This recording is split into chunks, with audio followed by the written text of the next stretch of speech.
Hello, my name is Sarah, and today we're going to be doing a DIY moon board. I have seen many versions of moon boards on Etsy, and they're always so pretty, yet they can be kind of pricey, so I kind of wanted to do my own.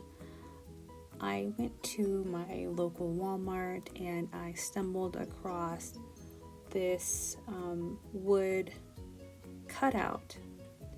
It measures about 8 inches across and it's about, not quite an inch thick. And it ran me about $7. So I picked it up. And I had the wood burner already, and this is not an expensive wood burner. It's maybe $12, so it was like probably the cheapest wood burner. So for about 20 bucks or so, I can make my own moon board.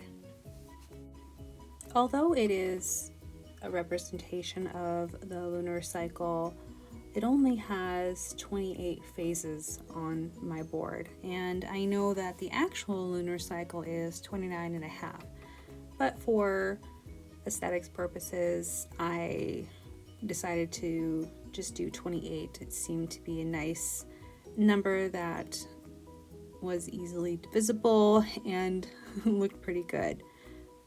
I did my best with measuring out the spacing between the moon phases and the center zodiac signs and whatnot, but it is not round, like perfectly around this woodcut piece. It's natural. It's not going to be perfect, and so I did have to kind of eyeball some of the spacing. But overall, it seems to be fairly uniform for the most part. The biggest thing was using a pencil and an eraser to draw out my lines beforehand, because there was no way I was going to be able to freehand this completely. At this point, I have completed all of the main wood burning, and I'm taking a very soft eraser and trying to erase all of the pencil marks that I needed before to clean up the overall piece. Now, even after I go to town with this eraser, I still see a lot of pencil marks, and I'm gonna have to have some kind of creative solution to fix that later. How the board will function is I will pick a stone, conveniently a moonstone, to move along the perimeter of the board to indicate the moon phase that it is currently in. I will use the second stone, conveniently shaped as a crescent moon, to indicate what zodiac sign the moon is currently in, so I can adjust it easily and keep track of what phase the moon is in and what zodiac sign the moon is in. And yeah, it's a convenient little tracking method, easy peasy. So at this point I thought I was done, but I kept staring at the board. I was like, no, there needs to be something else. It's missing something. So I decided to add the solar cycle as well. So instead of actually labeling the Sabbats by name, I just use their symbols. I think it goes along with the aesthetic of the board. And just like before, I can use a stone to indicate what moon phase we are in, and another stone to indicate what zodiac that moon phase is currently in. In addition, I can have a third stone to indicate what phase the sun is in, or the time of year, if we're in between Sabbats or if we're on a Sabbat. We can use that third stone to show where we're at, if we are in the time of year where the sun is increasing or decreasing, just like the moon has phases as well. Knowing what lunar or solar phase we're in can assist you with, intention setting, or, spell work, or just understanding the energies that are in play at that particular moment. There are a lot of lunar tarot and oracle decks, and I described a few. Here is one, Queen of the Moon Oracle, and by Stacy DeMarco, and you can see the backs are quite similar to the board.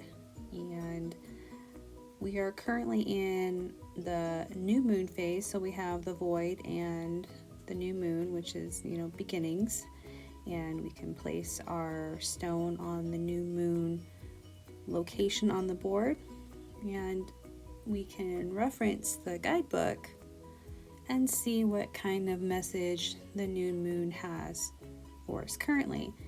And this oracle actually goes through every single phase of the moon, which is really, really awesome. I don't think I've seen another oracle deck set up quite like this one that goes all the way around. And that is just one example of a lunar oracle deck. Another one that is very popular and very familiar to a lot of folks is the Moonology cards.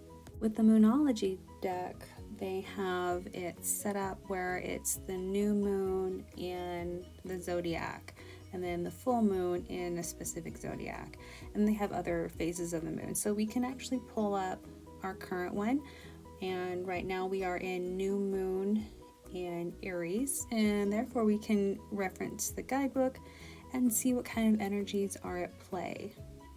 So for new moon in Aries, it is don't even think about giving up, and that you need a 12-month plan. Do your best and be happy with that. And yeah, so we can set intentions around those current energies and work with them instead of working against them. Lastly, the Deviant Moon Tarot is always a good pick. I love these backs. They're probably my favorite backs. And the Deviant Moon is obviously a great deck for any lunar work. And you can just set out your intentions if you want, or use them however you see fit, whatever you're called to do. And it's just another option. So in this situation, since we know that it's time to take action according to new moon in Aries, and we have the 8 of Pentacles already out, we can just go ahead and set that intention. I wanted to add one last thing for funsies. Cunningham's Encyclopedia of Magical Herbs has a section in the back where it lists all of the herbs relating to planets. So it has all the herb correspondences to the moon, and you can select your herbs that you have on hand and make a little moon herbal blend, which can help you in your rituals, or to help facilitate moon energy, or get creative. Just do you. Well, it was fun making this board, and I'm looking forward to using it, and thank you for watching. Bye.